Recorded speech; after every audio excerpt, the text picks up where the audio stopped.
কেমন লাগলো আমাদের সারপ্রাইজ? তুমি সবাইকে চমকে দিয়েছিলে, এবার আমরা তোমায় চমকে দিলাম। রুবিনা স্বরে হাসির ঝলক। আজিন পেছন ঘুরে দেখে রুবিনা, মাহিরা আর জামিনা খাতুন দাঁড়িয়ে। ওনাদের চোখে মুখে দুষ্টু হাসির আভা। অবিশ্বাস মিশ্রিত স্বরে আজিন বলে, তোমরা? হ্যাঁ আমরা। তো বলো, সারপ্রাইজটা কেমন ছিল? রুবিনা জিজ্ঞেস করে। আজিন অবাক হয়ে জিজ্ঞেস করে, উনি কখন আসলেন? রুবিনা উত্তর দেয়, এই ধরো 2 ঘন্টা হবে। আসার পর বাবা আর তোমার ভাইয়ের সঙ্গে বসে কিছুক্ষণ কথা বললেন, তারপরে উপরে আসলেন। আজিন নরম গলায় বলে, ভালো। তো এই পরিকল্পনা কার ছিল? জামিনা খাতুন হাস্যোজ্জ্বল মুখে বলে, তোর রুবিনা ভাবি। অমিত আসার পর আমি তোকে ডাকতে যাচ্ছিলাম, তখনই রুবিনা বাধা দিয়ে ওর পরিকল্পনার কথা বলল। ভাবলাম মন্দ না, তাই সঙ্গ দিলাম। অমিতের কাছেও বায়না ধরল, যদি তোর কল আসে তাহলে এমনভাবে কথা বলতে যাতে তুই ভাবিস অমিত আজকে আসবে না। তারপর আর কি, অমিতও রাজি হলো। আজিন মায়ের কথা শুনে অমিতের পানে তাকিয়ে ভাবে, রাক্ষসটা ভাবির কথায় রাজি হয়ে গেল কি করে সম্ভব? অমিত তখন মোবাইলে ঢুকে আছে। চারপাশে তখন হালকা উত্তেজনা। এর মধ্যে জামিনা খাতুন আজিনকে বলে, মাহিরা বলল তুই ভাত খাবি না, বলছস সন্ধ্যায় কি এমন খেলি যে পেট ভরা? তুই ভাবলি কি করে তোকে আমি না খাইয়ে ঘুমাতে দিব? আজিন কিছু বলার আগেই রুবিনা বলে ওঠে, তখন খাবে না বলছিল, বরের উপর অভিমান করে, আর এখন খাবে না? বরকে দেখেই পেট ভরে গেছে তাই। রাতের খাবার শেষে সবাই ধীরে ধীরে নিজেদের রুমে ফিরে যায়। আজরিন হাতে একটি পানির জগ নিয়ে উপরে বেলকনি দিয়ে নীরবে নিজের রুমের পানে এগিয়ে যাচ্ছে। মাহিরার রুমের সামনে আসতেই দরজা খুলে সামনে দাঁড়ায় মাহিরা। চোখে জ্যোৎস্নার মতো সারালো, মুখে প্রশান্ত হাসি। বলে, ফুপি ঘুমাতে আসবে না? তোমার জন্য অপেক্ষা করছি তো। আমি কিন্তু আজকে তোমার কাছ থেকে গল্প না শুনে ঘুমাবো না। মাহিরার স্বরে শিশু সুলভ আবেগ। আজিন এক মুহূর্ত থেমে যায়। চোখে মুখে তার দ্বিধা ভেসে ওঠে, কি বলবে বুঝে উঠতে পারছে না। তারপর নিজেকে সামলে নিয়ে এক চিলতে হাসি মুখে এনে বলে, গল্প না শুনে ঘুমাবি না কিন্তু? তবে কথাটা শেষ হওয়ার আগেই মাহিরা আজরিনকে থামিয়ে দেয়। হাসি উজ্জ্বল মুখ সংকুচিত করে তাগিদ স্বরে বলে ওঠে, কিন্তুটা পরে শুনবো ফুপি। আমায় এখন ওয়াশরুম ডাকছে, আমি যাচ্ছি, তুমি তাড়াতাড়ি জগটা রেখে এসো। এ বলে সে দ্রুত নিজের রুমের ভিতরে ওয়াশরুমের পানে চলে যায়। আজিন কিছু বলার চেষ্টা করেও থেমে আছে, চোখ কেবল আটকে আছে মাহিরার চলে যাওয়ার দৃশ্যটার পানে। এরপর সে ভারী নিঃশ্বাস ফেলে ধীরে পা বাড়ায় নিজের রুমের দিকে। হাঁটতে হাঁটতে নিঃশব্দে মনে মনে বলে, কি বিপদে না পড়লাম, এখন তো ওর সঙ্গে না ঘুমিয়ে উপায় নেই। রুমের ভিতরে আসে আজরিন, দেখে অমিত বিছানায় বসে ল্যাপটপে কিছু কাজ করছে। আজিনকে দেখে একবার চোখ তুলে তাকায়, তারপর আবার মন দেয় ল্যাপটপের স্ক্রিনে। আজিন পানির জগটা হাত থেকে বিছানার পাশে ছোট্ট টেবিলটাতে রাখে। অমিতকে উদ্দেশ্য করে শুধালো, আপনার জন্য একটু কফি বানিয়ে আনবো? অমিত ল্যাপটপ বন্ধ করে বিছানা থেকে নেমে দাঁড়ায়। কোনো ভনিতা না করে সংক্ষিপ্ত উত্তর দেয়, না, দরকার নেই। আজিন আবার জিজ্ঞেস করে, এখন ঘুমিয়ে পড়বেন? অমিত ছোট্ট করে মাথা নাড়ে, মৃদু স্বরে উত্তর দেয়। কিছুক্ষণ চুপচাপ কাটে, দুজনই নিঃশব্দে নিজেদের কাজে সীমাবদ্ধ থাকে। একটু পর অমিত বিছানার পাশে গিয়ে বসে, শোয়ার প্রস্তুতি নেয়। এমন সময় আজিন বলে ওঠে, আমি আজ পাশেই মাহিরার রুমে ঘুমাচ্ছি। রাতে আপনার যদি কিছু দরকার পড়ে তবে বলবেন। আজিনের কথায় অমিত একটু বিস্মিত হয়ে তাকায়, বলে, কেন? তুমি হঠাৎ মাহিরার রুমে ঘুমাবে কেন? আজিন কিছু বলার জন্য মুখ খুলেছে, ঠিক তখনই দরজার ওপাশ থেকে পরিচিত কণ্ঠ ভেসে আসে। ফুপি। আজিন অমিত দুজনের নজর দরজার পানে, যেখানে দাঁড়িয়ে আছে মাহিরা। চোখে তার একরাশ জিজ্ঞাসা আর মুখে শিশুর মতো সরল আহ্বান। নিঃশব্দ চোখে একবার আজিন একবার অমিতের পানে তাকায়। ফুপি হয়েছে তোমার, এসো, তুমি না আমার সঙ্গে ঘুমাবে? তারপর কোমল স্বরে আজিনের পানে তাকিয়ে বলে। আজিন সরল মুখে ধীরে চোখ ফেরে অমিতের পানে। চোখে যেন এক জটিল অনুভবের ছায়া। মৃদু স্বরে অমিতকে উদ্দেশ্য করে বলে, আমি আসছি। মাহিরা তখন এগিয়ে এসে হাত ধরে আজিনের রুম থেকে বেরিয়ে যায় তারা। আর আজিন পেছনে ফেলে যায় না বলা অনুচ্চারিত কথা। অমিত বিছানায় বসে নীরবতায় ডুবে থাকে, তার চোখ দরজার পানে স্থির। এরপর ধীরে ধীরে বিছানায় উঠে শুয়ে পড়ে সে। রুমের বাতি অফ করে বালিশে মাথা রাখতেই একটার পর একটা প্রশ্ন মনে তার উকি দিতে থাকে। মেয়েটা হঠাৎ এমন সিদ্ধান্ত নিল কেন? কেন আজ মাহিরার সঙ্গে ঘুমাতে গেল? বালিশের এপাশ ওপাশ করতে করতে ভাবতে থাকে। তাহলে কি মেয়েটা গত রাতের ঘটনার কারণে আজ আমার সঙ্গে ঘুমাতে চাইছে না? ও ভাবছে আমি না জানিও কি ভাবছে আমার সম্পর্কে। চিন্তায় ডুবে থাকা অমিত একসময় নিজের মনে ক্ষোভ সামলাতে না পেরে উঠে বসে পড়ে। গলায় নামিয়ে ক্ষীণ স্বরে নিজেকে বলে, এ কারণে সকাল থেকে মনটাকে গুটিয়ে নিলাম আজ ওদের বাড়ি আসবো না বলে। চট্টগ্রাম থেকে আসার সময় মা বহুবার বললেন যে কদিন রাজশাহী আছি ওর সঙ্গে যেন ওদের বাড়িতেই থাকি। বিকেলে ফোন দিয়েও বললেন ওদের বাড়ি যাচ্ছে কিনা, কখন যাব, কই আছি। শেষ পর্যন্ত নিজের ইচ্ছের বিরুদ্ধে গিয়ে ওদের বাড়িতে আসতে হলো। চাইলে ভার্সিটির অজুহাত দিয়ে বাড়িতে থেকে যেতে পারতাম, কিন্তু আমার ভাগ্য দেখো, ওদের বাড়ি থেকে ভার্সিটির পথ সবচেয়ে কাছে। গত রাতে যা ঘটেছে সেটা তো এখন ভাবতেই পারছি না কি করে যে এমন একটা ভুল করে বসলাম। এখন ওর চোখের দিকে তাকানোর সাহস হচ্ছে না আমার। নিজের মধ্যে এক অদ্ভুত অপরাধবোধ কাজ করছে। বাবার কথায় মেয়েটাকে সঙ্গে নিয়ে এলাম, এটাই ছিল আমার প্রথম ভুল। আর এখন মেয়েটা। এভাবে নানা কথাই অমিতের চোখের গভীরে অনুশোচনার ছায়া। দীর্ঘশ্বাস ফেলে চোখ বন্ধ করে নিয়ে সে আবার শুয়ে পড়ে। রুমের নিস্তব্ধতায় কেবল তার অস্থির হৃদয়ের ধ্বনি প্রতিধ্বনিত হচ্ছে। এদিকে অনিচ্ছা সত্ত্বেও আজিন তো মাহিরার সঙ্গে মাহিরার রুমে চলে আসে। রুম বদলায় ঠিকই, কিন্তু মন তার সে তো সেটা পড়ে আছে নিজের রুমে। কোনোভাবে নিজের জীবনের টুকরো টুকরো ইতিহাসকে এক অগোছলো গল্প বানিয়ে মাহিরাকে শোনাতে লাগলো আজিন। মাহিরা চোখে ধীরে ধীরে ঘুম নেমে এলো। নীরবতায় হারিয়ে গেল সে, কিন্তু আজরিন তার চোখে ঘুম নেই, মনেও নেই।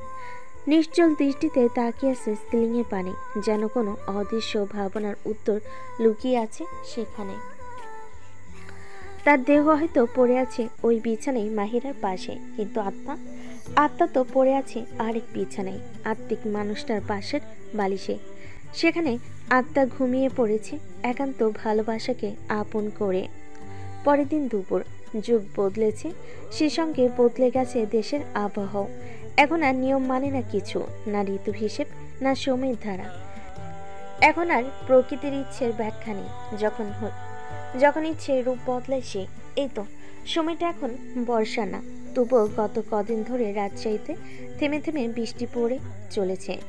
না আছে আগাম বার্তা, না কোনো প্রশ্ন, যেন নিজস্ব ছন্দে চলে প্রকৃতি। সব নিয়মকে উপেক্ষা করে হঠাৎ করে মেঘ জমে তো ঝুপ করে নেমে আসে জলরাশি। বাড়ির পুরুষেরা তখন বাহিরে নিজেদের কাজে মশগুল। নিজেদের কর্মস্থলে ঝিরিঝিরি করে বাহিরে বৃষ্টি হচ্ছে। জানালার রেলিং ধরে দাঁড়িয়ে আজিন একমনে বাহিরে সেই বৃষ্টি ভেজা দৃশ্য দেখে যাচ্ছে। আশঙ্কিক তার মনে তীব্র একটা আকাঙ্ক্ষা জেগে উঠল, একটু ভিজে নেওয়া যাক। অনেক দিন হলো বৃষ্টিতে ভেজা হয় না। মনের তাগিদে সে ছুটে গেল মাহিরার রুমের পানে। বৃষ্টি আসার একটু আগে স্কুল থেকে ফিরে এসেছে মাহিরা, এখন স্নানে যাওয়ার প্রস্তুতি নিচ্ছে। রুমের ভিতরে এসে আজিন হাসি মুখে বলে উঠল, মাহি, ছাদে যাবি? চল, বৃষ্টিতে ভিজবো। কতদিন হলো শরীরের ওপর বৃষ্টির ফোঁটা পড়েনি। মাহিরা একটু থেমে দ্বিধায় পড়ে বলল, বৃষ্টিতে ভিজবো, কিন্তু মা তো রাজি হবে না। আজিন হালকা হেসে নিজের মধ্যে ভাব আনে, বলে, ওই রুবিনা, ওকে রাজি করার দায়িত্ব আমার। তুই শুধু বল, যাবি তো? মাহিরার চোখে হাসি খেলে যায়, বলে, এটা আবার প্রশ্ন হলো নাকি? আমি তো তোমার আগেই ছুটে ছাদে চলে যাব, তুমি শুধু মাকে একবার রাজি করো। দুজনের চোখে তখন এক অদ্ভুত ছেলে মানুষের উল্লাস। একটু আলোচনা করে তারা এগিয়ে যায় রুবিনার রুমের পানে। রুবিনার রুমের বাইরে দরজার আড়ালে দাঁড়িয়ে আছে মাহিরা আর আজিন ভিতরে এসে পড়ে। রুবিনা তখন আয়নার সামনে দাঁড়িয়ে মুখে ক্রিম মাখছে। ঠিক সেই মুহূর্তে আজিন নরম কণ্ঠে বলে, স্নান করে ফেলছো? রুবিনা আয়না থেকে চোখ সরিয়ে পেছনে আজরিনের পানে তাকায়, বলে, হ্যাঁ, কেন, কিছু বলবে? আজিন একটু কুণ্ঠিত গলায় বলে, না, ভাবলাম তুমি যদি না স্নান করতে তাহলে একসাথে ছাদে গিয়ে বৃষ্টিতে ভিজতাম। রুবিনার মুখে হালকা আফসোসের ছাপ। তুমি আরেকটু আগে এলেই পারতে, এখন তো স্নান ছেড়ে ফেলেছি। আগে কি করে আসতাম বলো, বৃষ্টি তো এখনই এলো। আচ্ছা, কি আর করার, এখন আমি আর মাহিরা যাচ্ছি বরং। রুবিনা আশঙ্কিক সুরে বলে ওঠে, তোমরা মানে? মাহিরা যাবে না, ও ঠান্ডা লেগে যাবে, জ্বর এসে যাবে। ঠিক তখনই দরজার আড়াল থেকে বেরিয়ে আসে মাহিরা। আমি ভিজলে জ্বর আসবে, আর তুমি ভিজলে? তুমি তো স্নান না করলে এখন যেতে। চোখ মুখ হাসিতে ভরা বলে, তুই তুই এতক্ষণ দরজার আড়ালে ছিলি? রুবিনা অবাক হয়ে চেয়ে থাকে। আজিন আর মাহিরা মৃদু হেসে ওঠে। মাহিরা তখন আদুরে স্বরে বলে, ওমা, যেতে দাও না, বৃষ্টি থেমে যাবে যে, মাত্র একদিনেরই তো ব্যাপার। পুপি কাল সকালে চলে যাবে। অমিত আঙ্কেল সকালে খাবার টেবিলে বললো যে, শুনলে না? এরপর কবে দেখা হবে জানি না, দাও না, একটা বার দাও। আজিন যোগ দেয় মাহিরার সাথে, বলে, ও ঠিকই তো বলছে, এরপর আবার কবে আসবো তা ঠিক নেই। আমি না থাকলে তুমি হয়তো পরে বৃষ্টিগুলোতে ভেবে কাঁদবে। আমার ছোট ননদিনী আবদার করেছিল, বৃষ্টিতে ভিজতে চেয়েছিল, কিন্তু আমি আমার মেয়েকে দেইনি বলে ওর সেই ইচ্ছেটা অপূর্ণ থেকে গেছে। তোমার মনে তখন ক্লেশ জন্মে পাহাড় হয়ে যাবে। আজিনের কথায় রুবিনার ঠোঁটের কোণে হাসি ফুটে ওঠে। তা দেখে মাহিরা উচ্ছ্বাসিত স্বরে বলে, মা তুমি হাসো, তার মানে তুমি রাজি? রুবিনা আর না করে না। মাহিরা আর আজিন দুজনেই আনন্দে বেরিয়ে যায় রুম থেকে। তাদের চলে যেতে দেখে পেছন থেকে রুনা উচ্চস্বরে বলে, এই আজরিন, তাড়াতাড়ি নেমে এসো, বেশিক্ষণ ভেজো না, পরে শরীর খারাপ নিয়ে শ্বশুরবাড়ি গেলে আমাদের বদনাম হবে কিন্তু। মধ্যরাত। হঠাৎ করেই অমিতের ঘুম ভেঙে গেল এক অস্থির চাপা শব্দে। শব্দ তেমন জোরালো না হলেও তার কানে বাজে যেন তীক্ষ্ণ ধনুকে নেয়। ঘুমন্ত মস্তিষ্কে ক্লান্ত চোখে চারপাশে তাকিয়ে বোঝার চেষ্টা করে শব্দটার উৎস। ঘাড় ঘুরিয়ে আজিনের পানে তাকায় অমিত। ডিম লাইটের বাতি মিলান আলোয় দেখা যায় মেয়েটি ঘুমের মধ্যে ছটফট করছে, যেন কোনো অদৃশ্য যন্ত্রণার সঙ্গে যুদ্ধ করছে। অমিত নিচু স্বরে ডাকে, শুনছো? তুমি ঠিক আছো তো? আজিন কাতর গলায় স্পষ্ট ফিসফিস করে, জল জল। অমিত তখনই উঠে বসে, রুমের বাতি অন করে দ্রুত পাশের টেবিল থেকে জগ তুলে গ্লাসে পানি ঢালে। আজিনের দিকে পানি এগিয়ে দিয়ে বলে, এই নাও পানি, চাচ্ছিলে তো না? অমিতের স্বরে যেন এক কোমল দৃঢ়তা। আজিন চোখ মেলে তাকায় অমিতের পানে, চোখ জোড়া লালচে, ক্লান্তিতে জর্জরিত, ধীরে প্রশ্ন ছুড়ে। চোখের ভাষা বুঝতে চেষ্টা করে অমিত। চোখের পানে তাকালে তার চিত্র বলে মেয়েটি ভালো নেই। চিত্রের তাগিদে সে হাত বাড়িয়ে আজিনের কপালে হাত ছোঁয়, আটকে উঠে বলে, তোমার তো জ্বর এসেছে, পুরো শরীর পুড়ে যাচ্ছে। এক মুহূর্ত দেরি না করে বিছানা থেকে নামে অমিত। চোখে পড়ে ড্রেসিং টেবিলে রাখা ফার্স্ট এইড বক্স। সেখান থেকে থার্মোমিটার এনে আজিনের পানে এগিয়ে দেয়। চোখ বন্ধ করে রাখা আজিনকে ডাকা স্বরে, শুনছো? এটা মুখে নাও, তোমার জ্বর মেপে দেখি। অমিতের ডাকে সাড়া দিয়ে আজিন ক্লান্ত হাতে সেটা নেয়। এদিকে অমিত চলে যায়। একটু পর হাতে একটা পানির পাত্র নিয়ে আসে জলপট্টি দেওয়ার জন্য। আজিনের পাশে বসে জলপট্টি শীতলতায় আজিন চোখ মেলে অমিতের পানে তাকায়। নীরব চোখ দুটি দিয়ে যেন কিছু বলতে চাচ্ছে অমিতকে, কারণ মুখে থার্মোমিটার থাকায় সে কথা বলতে পারছে না। 5 মিনিট পর অমিত থার্মোমিটার তুলে দেখে জ্বর 103 ডিগ্রি। কণ্ঠে রাগার উদ্বেগের মিশ্রণে অমিত বলে ওঠে, 103 ডিগ্রি জ্বর? কেন বৃষ্টিতে ভিজতে গিয়েছিলে? শুধু শুধু এখন জ্বর বাঁধালে না? যখন তোমার বৃষ্টিতে ভেজার কথা শুনেছি তখনই ভেবেছি এমন কিছু হবে। কথাটা বলেই অমিত থার্মোমিটার রেখে ওষুধ সাথে গ্লাসে করে পানি নিয়ে আসে। বলে, এই নাও, ওষুধটা খেয়ে নাও। শরীরে ক্ষীণতায় আজিন বাধ্য মেয়ে হয়ে ওঠে। কোনো কথা না বলে দুর্বল শরীরে উঠতে চেষ্টা করে, কিন্তু সে ব্যর্থ হয়।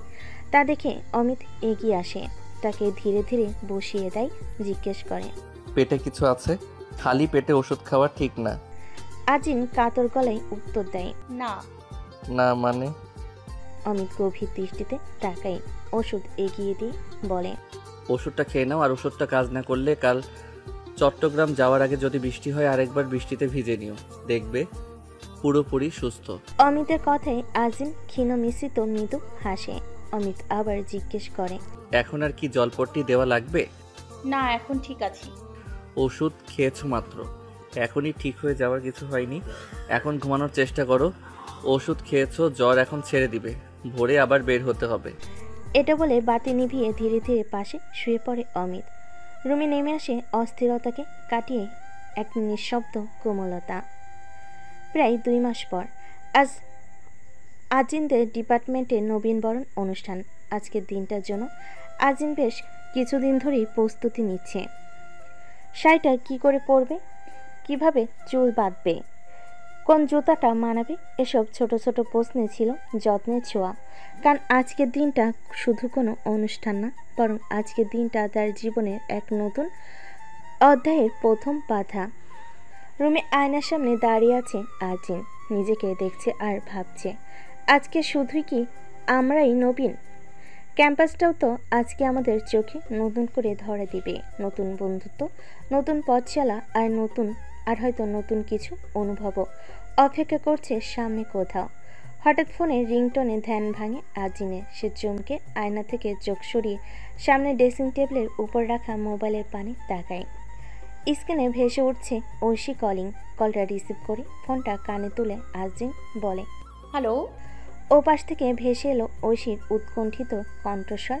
বলে, দোষ, পার্সেলটা কি পাইছস? আজিন ভুরু কুঁচকে বলল, কই না তো।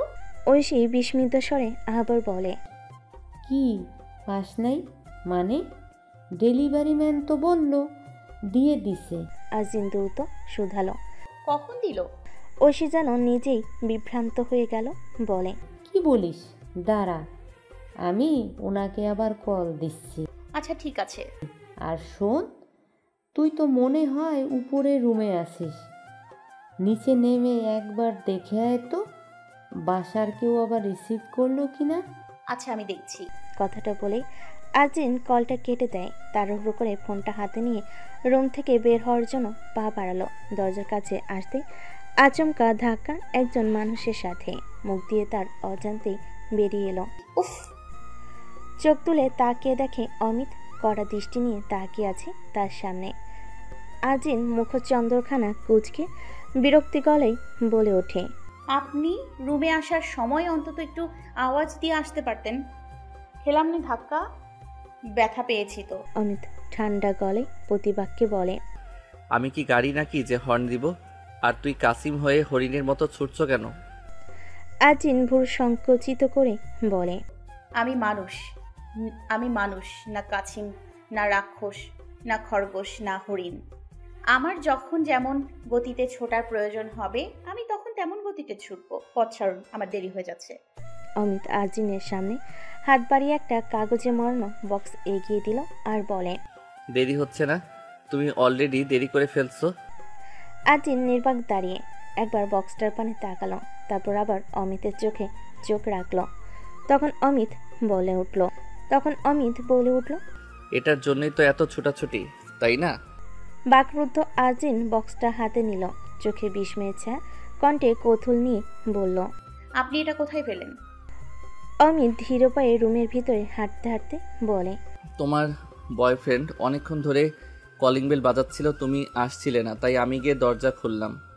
আমায় দেখেও বলে, স্যার এটা আমার গার্লফ্রেন্ডের বাসা না, ওকে এটা একটু দিয়ে দেবেন। আমি নিলাম, কিন্তু সেই ভদ্রলোক আমাকে সহজে বিশ্বাস করলো না। বলল, স্যার আপনাকে একটা সাইন দেওয়া লাগবে, যেন পরবর্তীতে কোনো ঝামেলা হলে আমি প্রমাণ করতে পারি আপনি ওর হাতে যথাযথভাবে এটা পৌঁছে দেওয়ার দায়িত্ব নিয়েছেন। তো তো এভাবে ফেলাম। বেশি কথা না বলা গোমরামুখ মানুষটার এসব উদ্ভট কথাবার্তায় আজিনের ঠোঁটে হালকা হাসি রেখা ফুটে উঠল। অমিত তখন আলমারি খুলে ভার্সিটিতে কি পরে যাবে তার জন্য পোশাক দেখছে। আজিন তখন পার্সেলটা রেখে তার পাশে কি দাঁড়ালো, কোমল স্বরে বলে, আমার বয়ফ্রেন্ড আপনাকে পার্সেল দেওয়ার সঙ্গে আপনার কাছ থেকে টাকা নেয়নি? অমিত ঘাড় ঘুরিয়ে আজিনের পানে তাকালো। আজিন তখন হাতে টাকা বাড়িয়ে দিয়ে বলে, এই নিন টাকা। সে তো এমনি এমনি কিছু দেয় না, আপনাকে তো বিশ্বাসই করেনি। নিশ্চয়ই পার্সেলের দামও নিয়েছে আপনার কাছ থেকে। অমিত একটু নিচু গলায় বলে, টাকা দিতে হবে না, এটা ট্রিট, না হয় গিফট ভেবে রেখে দাও। আজিন মুখে প্রশান্ত এক মৃদু হাসি নিয়ে বলে, গিফট অথবা ট্রিট ভাববো কেন? অমিত আলমারি থেকে একটা ব্লেজার স্যুট নিয়ে বিছানার পানে হেঁটে আসে আর বলে, কারণ তোমার জন্মদিনের দিন সবাই তোমায় গিফট দিয়েছে, শুধু আমি ছাড়া, তাই আমি এখন দিলাম। আজিন বলে, গিফট দেননি তো কি হয়েছে, সারপ্রাইজ তো দিলেন। সুরাইয়া আপু বলেছে ওই দিন বাড়িতে আমার বার্থডে পার্টির আয়োজন আপনি করেছেন। ভালো। ক্ষুদ্র শব্দটা বলে অমিত ব্লেজার স্যুট নিয়ে ওয়াশরুমে চলে যায়। এদিকে আজিনের মোবাইলে আবার ঐশীর কল আসে। কলটা রিসিভ করে কানে নিতেই ওপাশ থেকে ঐশীর গলা ভেসে আসে, দোস্ত, পার্সেল পেয়েছিস? লোকটা বলল একজন পুরুষের হাতে দিয়েছে, আর সেই পুরুষ নাকি বলেছে পার্সেলটা যার উনি তার হাজব্যান্ড। তুই একটু তোর ওনাকে জিজ্ঞেস কর, উনি বাসায় তো নাকি?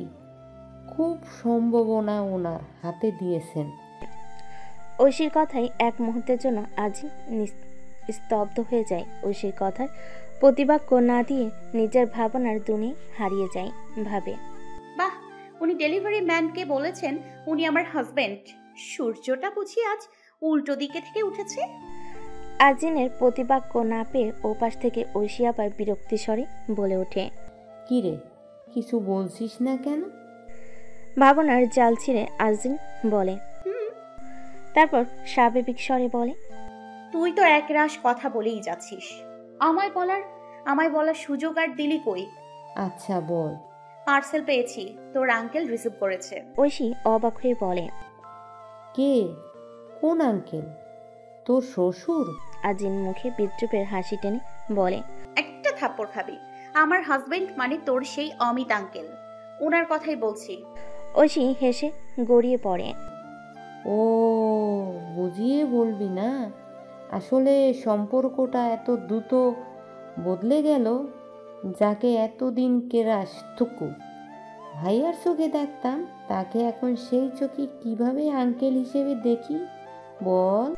আজিন হেসে বলে, দেখতেই হবে ভাই, সময়ের সাথে সব বদলে যায়, সাথে সম্পর্ক।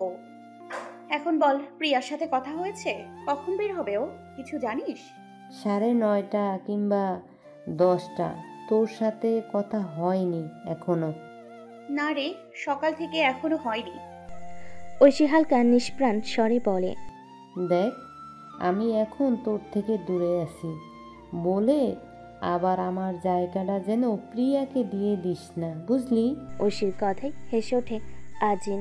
তা শুনে ঐশী গুরুগম্ভীর স্বরে আবার বলে, হাসিস না দোস্ত, কথাটা মজার মতো শোনালেও আমি সিরিয়াস। তোর সাথে প্রিয়ার পরিচয় বা সম্পর্কটা গড়ে উঠেছে আমার মাধ্যমে। সম্পর্কের সূচনা হয় যার হাত ধরে, অনেক সময় দেখা যায় পরিণতিতে সেই মানুষটাই তৃতীয় ব্যক্তি হয়ে পড়ে। আরে দূর, তুই তো তুই, তোর সাথে আমার আত্মার টান, বাকিদের সাথে শুধু মানবতার, এত ভাবিস না। আচ্ছা, তো আর কি, এখন তৈরি হ, আবার তো বের হতে হবে। কলটা কেটে গেল। আজিন বিছানায় বসে পার্সেলটা হাতে নিয়ে 4-5 দিন আগের রাতের কথা মনে পড়ে যায় তার। সেদিন ঐশীর সাথে কথা বলে আজিন জানতে পারে ঐশীর খালামণির ভাসুরে মেয়ে চট্টগ্রাম বিশ্ববিদ্যালয়ে আজিনের সাথে একই বিভাগে চান্স পেয়েছে। এরপর ঐশী একটা মেসেঞ্জারে গ্রুপ খুলে তাদের পরিচয় করিয়ে দেয়। মেয়েটির নাম পিয়া। এই কদিনে পিয়া আর আজিনের মধ্যে একটা ভালো সম্পর্ক গড়ে ওঠে। দুজন ঠিক করে নবীন বর্ণে একই রকম শাড়ি পরবে, একই কসমেটিক ব্যবহার করবে। সেই মতো ওশিও তার পরিচিত একটা অনলাইন পেজ থেকে আজিন এবং পিয়ার জন্য শাড়ি গহনা সব অর্ডার করে। আর এখন সেই অপেক্ষার প্রহর শেষে পার্সেল এসে গেছে। পরনে সাদা শার্টের উপর কালো ব্লেজার, আয়নার সামনে দাঁড়িয়ে টাই ঠিক করছে অমিত। পাশে বিছানার বসে নিজের কাজ করছে আজিন। তবে তার চোখ বারবার ছুঁয়ে যাচ্ছে অমিতের পানে। আশঙ্কিক অমিত আজিনকে উদ্দেশ্য করে প্রশ্ন ছুড়ে, তুমি ভার্সিটিতে কিভাবে যাচ্ছ? আজিন চোখ তুলে তাকায় অমিতের পানে, মুখের সহজ সরল ভঙ্গি, একরকম স্থিরতা, বলে, রাতে বাবার সাথে কথা হয়েছে। উনি বললেন ওনার ড্রাইভারকে বলে দেবেন, ওনার ড্রাইভারই পৌঁছে দেবেন আমায়। অমিত সংক্ষেপে কেবল বলে, ভালো। কিছুক্ষণ নীরবতার পর আজিন জিজ্ঞেস করে, আপনি কখন যাচ্ছেন? ঘড়ির পানে এক ঝলক তাকায় অমিত। তারপর আয়নার সামনে থেকে সরে এসে নিজের ল্যাপটপ ব্যাগ হাতে নেয় আর বলে, যাচ্ছি আমি। তারপর অমিত দরজার পানে এগিয়ে যায় দৃঢ় পায়ে। তার চলাফেরায় এক ধরনের শৃঙ্খলা, এক ধরনের আত্মবিশ্বাস, যেন সে জানে তার প্রতিটি পদক্ষেপ কারো না কারোর হৃদয় স্পন্দন তোলে। আজিন বিছানায় বসেই পিছন থেকে চুপচাপ তাকে অমিতের চলে যাও দেখছে। এক মুহূর্ত, দুই মুহূর্ত, তারপর অমিত মিলিয়ে যায় আড়ালে। আজিন নিজের চোখ নামিয়ে মনে মনে বলে ওঠে, আল্লাহ, তুমি ওনাকে কি অপার সৌন্দর্য আর মহিমায় সৃষ্টি করেছো। জানি না আজ কত মেয়ে, কত চোখ ওনার পেছনে হারায়, ওনার চেহারায় ক্রাশ খায়। কণ্ঠ ভালোবাসে ভিজে নিয়ে আজিন আরও বলে, আল্লাহ, তুমি ওনাকে হেফাজত করো। আমি ছাড়া অন্য মেয়েদের মায়া, বাহ্যিক মোহ কিংবা অসৎ চাহনির হাত থেকে ওনাকে রক্ষা করো। উনি যেন শুধু আমার হেফাজতে থাকে, আমার দোয়ার আড়ালে। গাড়ির দরজা খুলতেই ধীরে ধীরে বাইরে পা রাখলো আরজেল। পার্পেল শেডের শাড়িটা আলো ছায়ের খেলায় তাকে ঘিরে এক রহস্যময় আবরণ তৈরি করেছে। চোখে মুখে প্রশান্তি, ঠোঁটে হালকা এক আত্মবিশ্বাসী হাসি। আজকে দিনের জন্য নিজেকে নিখুঁতভাবে প্রস্তুত করেই এসেছে সে।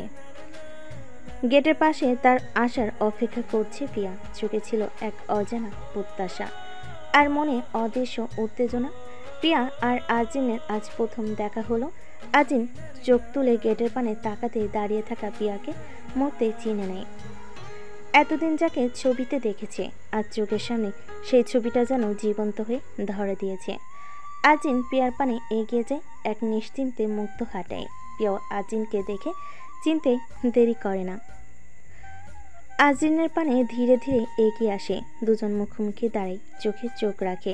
তারপর নিঃশব্দে একে অপরকে জড়িয়ে ধরে। ভেতরের সমস্ত দ্বিধা, অপেক্ষা আর আবেগ যেন একটিমাত্র আলিঙ্গনে মিশে যায়। কথা হয় কিছুক্ষণ, খুব বেশি না, তবু যা হয় তাতে যেন এক অদৃশ্য বন্ধনের সূচনা। তারপর পাশাপাশি হাঁটতে থাকে তারা। দুজনে পা বাড়ায় ক্যাম্পাসের পানে। আজ ক্যাম্পাস যেন অন্য এক রূপ নিয়েছে। প্রতিটি গাছ, প্রতিটি কোণা আজ যেন নতুন করে প্রাণ পেয়েছে। বাতাসে ভেসে বেড়াচ্ছে এক আশাবাদের সুবাস। পাতাগুলোর দোলায় যেন মৃদু সুর বাজছে অদৃশ্য কোনো ভালোবাসার। আজিন আর পিয়ার চোখে ফুটে ওঠে নতুন স্বপ্নের প্রতিচ্ছবি। একসাথে হেঁটে যাওয়া গন্তব্যের পানে। অনুষ্ঠান শুরু হওয়ার আগে নবীনদের নিজেদের জন্য বরাদ্দ করা ক্লাসরুমে যাওয়ার ঘোষণা দেওয়া হলো, যাতে সবাই প্রথম দিনই নিজেদের ক্লাসরুমকে জানতে পারে, সেই সুবাস গায়ে মারতে পারে। আজিন আর পিয়া একসাথে হাঁটতে হাঁটতে পৌঁছে গেল নিজেদের রুমের কক্ষে। দরজার সামনে যেতেই তারা এক মুহূর্তের জন্য থমকে দাঁড়ালো। ক্লাসরুমটা যেন কোনো অজানা জগৎ। চারিদিকে সব অপরিচিত মুখ, সবাই ব্যস্ত নিজেদের মতো করে। কেউ মোবাইলে মগ্ন, কেউ ছবি তুলছে, কেউ বা একবারই অন্যের সাথে কথা বলে পরিচিত হওয়ার চেষ্টা করছে। আজিন আর পিয়া ধীরে ধীরে ক্লাসরুমের ভিতরে পা বাড়ায়। আশঙ্কিক আজিনের চোখ আটকে যায় জানালার পাশে বসে থাকা কয়েকজন ছেলে পানে। তাদের মধ্যে একজন তাকিয়েছিল সোজা আজিনের পানে। চোখে চোখ পড়তেই আজিন যেন একটু কেঁপে ওঠে, তাড়াতাড়ি চোখ সরিয়ে নেয়। তারপর সে পিয়ার হাত ধরে এগিয়ে গেল। মধ্যসারির মধ্যখানে একটা বেঞ্চে পানি। দুজন পাশাপাশি বসে নিজেদের মতো কথা বলতে লাগলো। দিনে সেই স্বাভাবিক পরিচিতিটা আর কি, নিজেদের ভালোভাবে জানার চেষ্টা, সব কিছুতেই ছিল একটা কৌতূহল আর উল্লাস।